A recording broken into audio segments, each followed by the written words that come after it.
So I had a very interesting conversation with a friend of mine who's working as an analyst. And so his job, as a policy analyst rather, so his job is to try and affect the macroeconomic outlook. And so him and I were talking about the difference, because both of us are ultimately interested in the same things. We're ultimately interested in improving the lives of people. And he's convinced that the best way to do so is to try and affect the macroeconomic outlook, to try and improve, for example, the level of interest rate in the economy so that people can access credit cheaply. And we were talking about the difference in our approaches to helping individuals. So he had a very umbrella approach, if I may put it in that way, of saying that to him, helping people is about trying to tinker with the levers at the top so that it filters down and ultimately improves the lives of people. But I'm not sure that that's probably the best way to do so. I mean, I can certainly see how interest rates can assist or can hamper the life of an individual. But I think that what it ultimately boils down to is the action of the individual themselves. And I think that there are many things that are beyond our control. The level of interest rate is beyond my control. I cannot do anything about it. The best that I can do is to, when the level of interest rate is announced, be prepared and play my best card when the time comes. So that's why I think financial planning is so crucial, because when you're dealing with individuals, that's where you can actually hone in on a lot of this that matters to people. You spoke about success being defined as what matters internally to an individual. And I think financial planning is one of the best ways to do so. So, I mean, the point about education really concerns me because I've got a BCom in financial planning. So these are things that shouldn't surprise me, these statistics from the FSCA's report. But it very quickly came to my mind that I'm very poorly educated by my own standards, right? And I'm constantly aware of it. And perhaps education, or being properly educated, is, as Peter Hitchens would say, to be in a state of informed discontent, to know, or at least to have a pretty good idea of just how much you don't know and how much it matters. And I think that's what that report sought to do for me. So maybe as a final comment, you guys can maybe just leave the viewers with a few more nuggets. I know you've dropped quite a few, but before that, I can just give Lelané the chance to finish off her thought that I rudely interrupted. My apologies. And then, yeah, we can wrap up. No. There's two things I quickly want to say. So one, in response to you, it's important that we understand the principles of the monetary policy in South Africa. So we do understand once, inflation goes up, the monetary policy kicks in, and that's what happened now.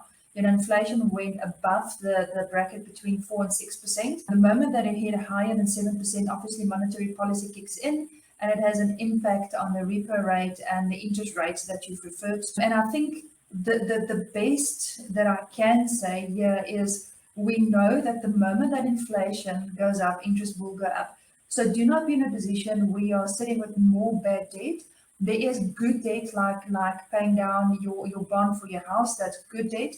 But don't be in a situation where you've got a lot of bad debt, like you've got an Echo's account, a Woolies account, a Game account, every single account that you can have. You've got 5 cell phones, 9 laptops, Telkom, Cell C, and you've got too many retail accounts. Only buy what you need, and do not be in a position that, because you need to understand, if I can leave this with your audience, the moment inflation goes up, and that's not within our control. I mean, at this point in time, we have all sorts of factors that has created that, from the war to the Ukraine to a lot of other factors that we're dealing with in South Africa. It pushes up inflation, which means the cost of everything goes up, but so does the interest, because that's the monetary policy. So do not go into bad debt. Nothing wrong with good debt, still manage that, but be careful, to go into too much bad debt. Then another point that I wanted to just respond to David is I want to call on all the fluencers today. If you're listening to this episode, I want to really ask you to there's a lot of people that follows you, and I have unfortunately seen with a few some influencers here and there, they don't research their topic that well. And what you are saying, you need to take accountability as a influencer for what you are saying, because that's exactly what you're doing. It's financial influence that you have in your young audience. Make sure that what you're about to share with your audience is correct. Check your authorities, which means the law, the regulations, before you actually just go on air and just bubble out what you think. Always check your facts before you share it with a vulnerable audience. And then to the vulnerable audience, I do want to say I'm blessed with a millennial and a Gen Z, which is a generation Zoomer. He's 20 years old. And then I have a millennial who is 26 years old. And both their behavior when it comes to working with money is quite different.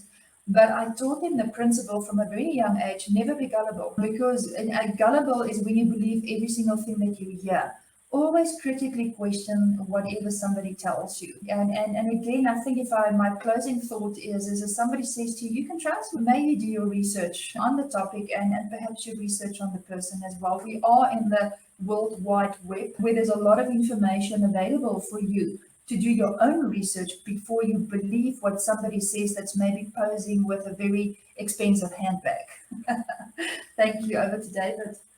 Yeah, so I think my final thought would be information is power. So educate yourself, do your research, don't accept anything on face value, and use your in terms of making those decisions.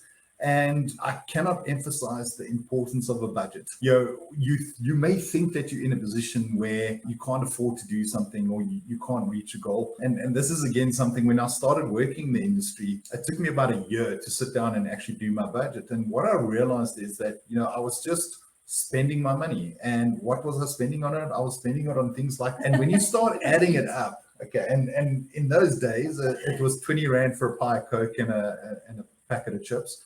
It's now, 50 Rand. And when you start saying, well, if I'm spending 50 Rand on that kind of stuff a day, that works up to 250 Rand a week or 1,000 Rand a month. Okay. And if I just change a small habit, okay, I could eventually save myself 750 Rand a month, which could be used for my future. So what did I do in terms of that small habit? I bought myself lunch on a Friday and the rest of the time I made a sandwich. So it's small things, it's small steps. We don't have to do the big things to change. Start with educating yourself and then take those little steps to get to the place where you want to be and ignore where everyone else is going. Success is a personal thing. Thank you. And I do not think that there's a better note on which to end today's conversation. David and Lelané, it's been an absolutely amazing conversation, thoroughly enjoyable and thoroughly insightful. And I'm sure that the listeners will themselves find it as such. So just a note to the listeners before I close, we are still a non-profitable organization and can only continue to exist with your support. So if you enjoyed today's content and wish to support us, please head on over to our website at NM Online. The website will guide you from there. There's a support option on our website. You can just click on it and you can support us from there. Just a reminder that we do not run any ads on our shows. So these shows are brought to you entirely through your own support. So if you enjoy this conversation and wish to hear more, please do consider supporting us. And let's continue having these conversations and educating ourselves and just putting information out there for people. Once again, David and Lelané, it's been a thoroughly enjoyable conversation and I cannot thank you guys enough. Thank you. Thank you for the difference you are making. Thank you so much, and well done in everything that you're doing. It's with people like you in the society that we can move forward. Thank you. Thank you so much.